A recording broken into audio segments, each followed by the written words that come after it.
America అనేటువంటి దేశంలో 1950వ సంవత్సరంలో జోసెఫ్ గ్యాంట్ అనేటువంటి ఒక వ్యక్తి ఆర్మీలో పనిచేస్తూ ఉన్నాడు. ఆ కాలంలో నార్త్ కొరియా మీదకి యుద్ధానికి వారు వెళ్తా ఉన్నారు. ఆయన యుద్ధానికి వెళ్ళినప్పుడు యుద్ధంలో మరణించలేదు, కానీ ఆ కొరియా దేశపు సైన్యము అతన్ని బందీగా పట్టుకొని ఆ చెరసాల బందీఖానాలో ఉంచేశారు. ఆయన బందీగా ఉండిపోయిన తర్వాత తన భార్య క్లారా, ఆమె పేరు, ఆమె ప్రయాసం ఏంటో తెలుసా? రోజు ప్రతిసారి అధికారుల దగ్గరికి వెళ్ళి అడుగుతూ ఉండేదయ్యా, నా భర్తను గురించి నా ఆచూకీని తెలియజేయండి, ఆయన బ్రతికున్నాడో చనిపోయాడో అర్థం కాలేదయ్యా, నాకు తెలియజేయండి అంటే వారనేవారట, మేమేం చేయగలం, మేమేమి చేయలేని పరిస్థితి అన్నారట.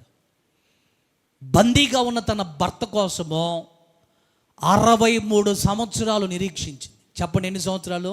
63 సంవత్సరాలు. 63 సంవత్సరాలు భర్త కొరకు ఎదురు చూస్తానే ఉంది. ఎంత నిరీక్షణ కదా!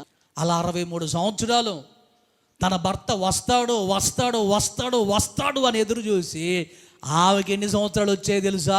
94 సంవత్సరాల వయసు వచ్చేసి ఎట్టకేలకు 63 సంవత్సరాల నిరీక్షణ తర్వాత నార్త్ కొరియా వారు ఆ ఆర్మీలో ఎవరైతే సైనికులు అక్కడ బందీగా ఉన్నారో ఆ బందీలుగా ఉన్న వారందరిని చంపేసి వారి దేహాలు అమెరికా దేశానికి పంపించేశారు. క్లారా యొక్క భర్త ఈ జోసెఫ్ గ్రాంట్ అనేటువంటి ఈ వ్యక్తి చనిపోయి తన మృతదేహం తిరిగి వచ్చేస్తే ఆ ఆర్మీ సైనికుణ్ణి చాలా గొప్పగా గౌరవంగా అతన్ని బరియలు చేయడానికి తీసుకొచ్చినప్పుడు 63 సంవత్సరాలు నిరీక్షణ కలిగి ఎదురు చూశాను.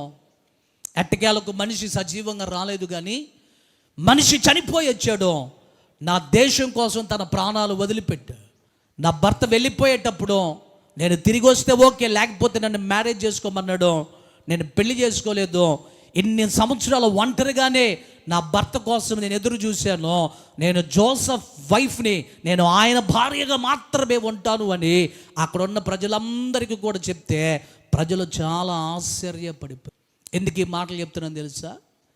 ఆమె ఎలాగైతే తన భర్త కొరకు ఎలాగైతే ఎదురు చూసిందో, నిరీక్షణ కలిగి ఎదురు చూపు కలిగి ప్రభు బిడ్డలమైనటువంటి మనము ఆయన రాకడ కొరకు ఏం చేయాలి? మనము ఎదురు చూడాలి.